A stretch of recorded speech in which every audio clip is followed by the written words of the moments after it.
তো যাই হোক, আমি যে কথাটি বলছিলাম এর সাথে বলতে চাই, সেটি কালকে আপনারা দেখবেন সব খুব নাম করা পত্রিকার সামনের পাতা একেবারে শুধু একটি জন্মদিনের সংবাদ দিয়ে ঢাকা, অধিকাংশ পত্রিকা। তা প্রথমে পড়ে দেখলাম যে কি ব্যাপার, বাংলাদেশে কি হলো, এখানকার রাজনীতি কি পাল্টে গেল, এখানে কি রাজারানীর শাসন চলছে কিনা। আবার একবার পায়ে অ্যাক্সিডেন্ট হওয়াতে আমি চিকিৎসার জন্য থাইল্যান্ডে গিয়েছিলাম, তো সেখানে আবার চিকিৎসা চলছে। তো ওখানে ওটা বোধ হয় ব্যাংকক গেজেট বা ব্যাংকক টাইমস এই ধরনের কিছু একটা পত্রিকা, আমার ঠিক এই মুহূর্তে মনে পড়ছে না। তো সেটা দেখছি যে গোটা পাতা ঘুরে রানীর জন্মদিনের খবর। এইটা ওদের ট্র্যাডিশন, ঐতিহ্য। রাজা বা রানীর জন্মদিন হলে পরে সেটা ব্যাপকভাবে ক্রোড়পত্র বের হয়, ব্যাপক কাভারেজ হয়। যেখানে মোনার্কি আছে, রাজতন্ত্র আছে, এটাই স্বাভাবিক। আর কনস্টিটিউশনাল মানে রাজতন্ত্র যেখানে আছে, এমনকি ইংল্যান্ডেও রাজা রানীর জন্মদিন পালন হয় অত্যন্ত জাঁকজমক সহকারে। কিন্তু বাংলাদেশের অধিকাংশ পত্রিকা, আবার অনেক পত্রিকা সুশীল পত্রিকা নামে পরিচিত, তারাও দেখি যে সামনের পাতা তো অত গুরুত্বপূর্ণ, শুধু একজন ব্যক্তির জন্মদিনের খবর দিয়ে ঢাকা পড়ে আছে। অদ্ভুত ব্যাপার তো, যে ঘটনা কি। এরপরে কালকে টেলিভিশনে দেখি যে আনন্দ শোভাযাত্রা, কত ঘটনা, কত মিছিল, কত কি চলছে দেশে। পরে জানছি যে বাংলাদেশের একজন প্রধানমন্ত্রী, তার নাম শেখ হাসিনা, তার হচ্ছে জন্মদিন। সেই জন্মদিনে এত আড়ম্বর, এত হইচই, এত রংচং মাখা উদযাপন করা হচ্ছে। তো এটা কি পরিবর্তন হয়ে গেছে নাকি? শেখ হাসিনা নিজেকে প্রধানমন্ত্রী বলেন, তো উনি তার প্রধানমন্ত্রী নন, উনি সম্রাজ্ঞী, উনি রানী। তাই পৃথিবীর কোন দেশে, আপনার ইংল্যান্ড, এমনকি আমেরিকার রাষ্ট্রপতি, তার জন্মদিন পালন হয় কিনা আমি জানি না, তো জন্মদিনে খবরের কাগজে এইভাবে ব্যাপকভাবে প্রতিবেদন ছাপায় কিনা আমার জানা নেই। গণতান্ত্রিক দেশে নির্বাচিত যারা জনপ্রতিনিধি প্রধানমন্ত্রী হন আর যে রাষ্ট্রপতি হন, সেখানে কিন্তু জন্মদিনের এইরকম আড়ম্বর, এবং সকল দৈনিক পত্রিকার সামনের পাতা পিছনের পাতায় শুধু মানে কলম লেখা হচ্ছে আর ছবিতে পরিপূর্ণ। তো এতেই বুঝে নেন যে গ্রহণযোগ্য নির্বাচন হবে কি করে। প্রধানমন্ত্রী তো প্রধানমন্ত্রী নন, তিনি সুলতানা রাজিয়ার মতো সুলতানা হয়ে গেছেন। তিনি প্রধানমন্ত্রী তো নন। যদি সত্যিকারের প্রধানমন্ত্রী থাকতেন তাহলে অবাধ, গ্রহণযোগ্য, ইনক্লুসিভ নির্বাচন দিতেন। সেই নির্বাচনে রাষ্ট্রের মালিক জনগণ যাকে ইচ্ছা ভোট দিত, সেই ভোটটাকেই ত্যায্য করে দিয়েছেন, পাতাল পুরীতে নিক্ষেপ করেছেন। সেই ভোট তো আর নেই। তাই তিনি কনস্টিটিউশনালি বলছেন না যে আমি সম্রাজ্ঞী, আমি মহারানী, কিন্তু বাস্তবে তিনি মহারানী। এবং ঠিক সেইভাবেই তার জন্মদিন গতকাল পালিত হয়েছে। এবং সবার সবচেয়ে আশ্চর্য লাগে যে সমস্ত পত্রিকা নিজেদেরকে সুশীল দাবি করেন, অত্যন্ত গণতন্ত্রের পক্ষে কথা বলেন বলে দাবি করেন, সেই সব পত্রিকার প্রথম পেজেতেও এমন নির্লজ্জভাবে প্রধানমন্ত্রীর জন্মদিনের ছবি ছাপা হয়েছে।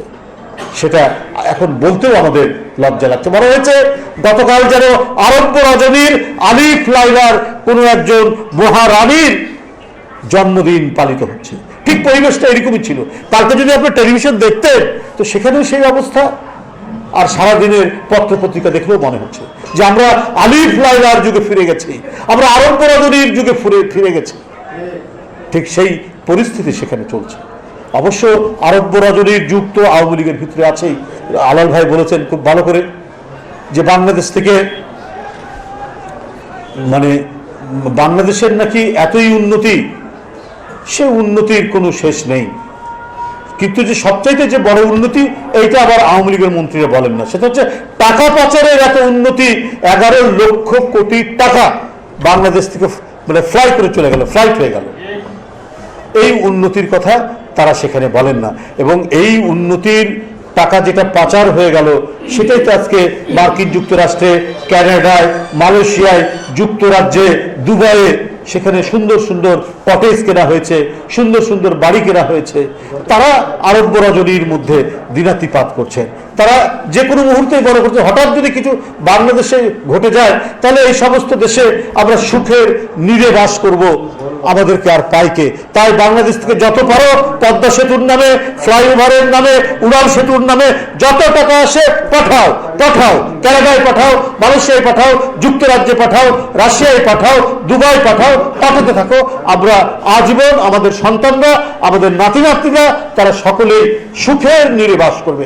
সেই নীড় নাকি এক একটা এত চমৎকার কটেজ, এত চমৎকার বাংলো, সে দেখলে পরে নাকি চোখ জুড়িয়ে যায়। তাহলে আওয়ামী লীগের নেতা মন্ত্রীরাই আজকে আরব্য রজনীর আলিফ লাইলার মধ্যে বাস করছে। তাদের নেত্রী, তার জন্মদিন তো রানীর মতোই পালিত হবে, সেইভাবেই আপনার পালিত হয়েছে। আবার খবরের কাগজগুলোতে আবার বলছে। পাশাপাশি সংবাদ, আমি শুধু একটা কথাই আমি এখানে আপনাদেরকে উল্লেখ করব যে south Asian network on economic modelling এবং বাংলাদেশ মহিলা পরিষদ যৌথ উদ্যোগে একটি ওয়েবিনারে যে তথ্য প্রকাশ করেছেন, সেখানে বলছেন যে বিদেশে কর্মসংস্থানে নারীর অংশগ্রহণ অত্যন্ত নিচের দিকে, কোনো উন্নতি হয়নি। 80% পুরুষ আর মাত্র 36% নারী। এটা হচ্ছে কালকে একটা আন্তর্জাতিক প্রতিষ্ঠান South Asian network on economic modelling আর বাংলাদেশ মহিলা পরিষদ দুইটা উদ্যোগে এটা হয়েছে। একদিকে আমরা দেখতে পাচ্ছি শেখ হাসিনার জন্মদিনের জৌলুস, আনন্দ বিলাস, তার পাশেই একটা নিউজ। তাহলে যিনি প্রধানমন্ত্রী নারী হয়ে নারীর এই যে অবনতি, তারপরে আর কি কথা বলবেন প্রধানমন্ত্রী, আর কোন কথা তিনি বলতে চান?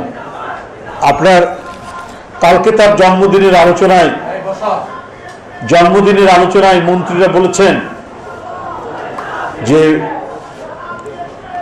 প্রধানমন্ত্রী হচ্ছে একটা ব্র্যান্ড হয়ে গেছে, একটা ইতিহাস। তো ইতিহাস তো শুধু পজিটিভ থাকে না, ইতিবাচক দিক লেখা থাকে না। ইতিহাস ইতিবাচক, নেতিবাচক সব দিক নিয়েই আপনার ইতিহাস রচিত হয়। ইতিহাসে যেমন সিরাজউদ্দৌলার কাহিনী লেখা আছে, আবার মীর জাফরেরও কাহিনী লেখা আছে। আমি আওয়ামী লীগের মন্ত্রীদেরকে জিজ্ঞেস করতে চাই, ইতিহাসে শেখ হাসিনার স্থান কি সিরাজউদ্দৌলার লাইনে হবে না মীর জাফরের লাইনে হবে? এটা যদি আওয়ামী লীগের মন্ত্রীরা একটু পরিষ্কার করে বলে দিতে পারতেন তাহলে হয়তো ভালো হতো। আপনারা বলেছেন আপনার প্রধানমন্ত্রী এখন একটা ব্র্যান্ড, তো কিসের ব্র্যান্ড এটা বলেননি? ইলিয়াস আলীর গুম করার ব্র্যান্ড, চৌধুরী আলম গুম করার ব্র্যান্ড, সাইফুল ইসলাম হিরু সাবেক এমপি গুম করার ব্র্যান্ড, বাংলাদেশ থেকে টাকা পাচারের ব্র্যান্ড, আপনার ওই কি বলে শাহেদ সাবরিনা, এদেরকে পরিপোষণ করা, লালন পালন করার ব্র্যান্ড। কি ব্র্যান্ড? এইটা তো আপনাদের বলা উচিত ছিল, সেটা আপনারা বলেননি কেন? এটাই তো আজকে সবাই জানে। জাতিসংঘ বলছে যে বাংলাদেশে যে কয়জন গুম হয়েছে তার তালিকা প্রকাশ করেছে। তাহলে কি প্রধানমন্ত্রী গুম খুনের ব্র্যান্ড, এইটা যদি ওবায়দুল কাদের সাহেব এবং অন্যান্য মন্ত্রীরা বলতেন তাহলে এটা আরো ভালো হতো, পরিষ্কার করে এটা মানুষের কাছে জানা যেত। আর গণতন্ত্রের লাশের উপর দাঁড়িয়ে যিনি আজকে 15 বছর গোটা জাতিকে বন্দী করে রেখেছে, সেই গণতন্ত্র হত্যাকারীর ব্র্যান্ড শেখ হাসিনার কথা ওবায়দুল কাদের সাহেব আপনি বলতে পারলেন না? যিনি দিনের ভোট গভীর রাত্রে করেন, তিনি এইটারই ব্র্যান্ড, অর্থাৎ গণতন্ত্রের ব্র্যান্ড, গণতন্ত্র হত্যার ব্র্যান্ড এবং নিশিরাতের ভোটের ব্র্যান্ড। তিনি গণতন্ত্র হত্যাকারী হিসেবেই বিবেচিত হবেন এই দেশে। এটা তো আপনি বলা উচিত ছিল, আপনারা এটা বলেননি। আপনারা আবার তথ্যমন্ত্রী বলছেন কি বলে যে স্বপ্নের ঠিকানার দিকে নিয়ে যাচ্ছেন প্রধানমন্ত্রী। বাহ, কি বক্তব্য এক একটা! স্বপ্নের ঠিকানা, এই যে দুঃস্বপ্নের ঠিকানার দিকে নিয়ে যাচ্ছে বাংলাদেশকে প্রধানমন্ত্রী শেখ হাসিনা, এই কথাটা তো আর বলতে পারেন না, তাহলে তো তথ্যমন্ত্রীগিরি আর থাকে না। কিন্তু জনগণ মনে করে আরেকটি ভয়ঙ্কর, যদি এই শেখ হাসিনা টিকে থাকে, এই আওয়ামী লীগ টিকে থাকে, গোটা জাতির স্বপ্ন আরো দুঃস্বপ্নে পরিণত হবে এবং একটি ভয়ঙ্কর পিশাচপুরীর দুঃস্বপ্নের দিকে দেশকে ঠেলে নিয়ে যাচ্ছেন এই শেখ হাসিনা। সেই কথা হাসান মাহমুদের বলার সাহস নেই। সেই দুঃস্বপ্নের ঠিকানা হবে গণতন্ত্রকে তছনছ করে দেওয়া। সেটা হবে গোটা জাতির নাগরিক স্বাধীনতাকে কারাগারে বন্দী করে রাখা। কেউ কথা বলতে পারবে না, কেউ আওয়াজ করতে পারবে না। ডিজিটাল নিরাপত্তা আইনের ধারালো তরবারি ডানে বামে ঝুলতে থাকবে। ওই তরবারি সংবাদ মাধ্যম, সাংবাদিক এবং যারা মুক্ত কণ্ঠে কথা বলেন, যারা নির্ভীক কথা বলেন, তাদের চারিদিকে ওই তরবারি ঘুরতে থাকবে। সেই দুঃস্বপ্নের দিনে, সেই ভয়ঙ্কর দিনে নিয়ে যাচ্ছেন শেখ হাসিনা। সেই স্বপ্নের ঠিকানার কথা বলছেন হাসান মাহমুদরা। এটা যে কত ভয়ঙ্কর দুঃস্বপ্নের দিকে নিয়ে যাচ্ছেন এটা বলার অপেক্ষা রাখে না। তাই বন্ধুরা আমার, আমি বক্তব্য দীর্ঘায়িত করতে চাই না।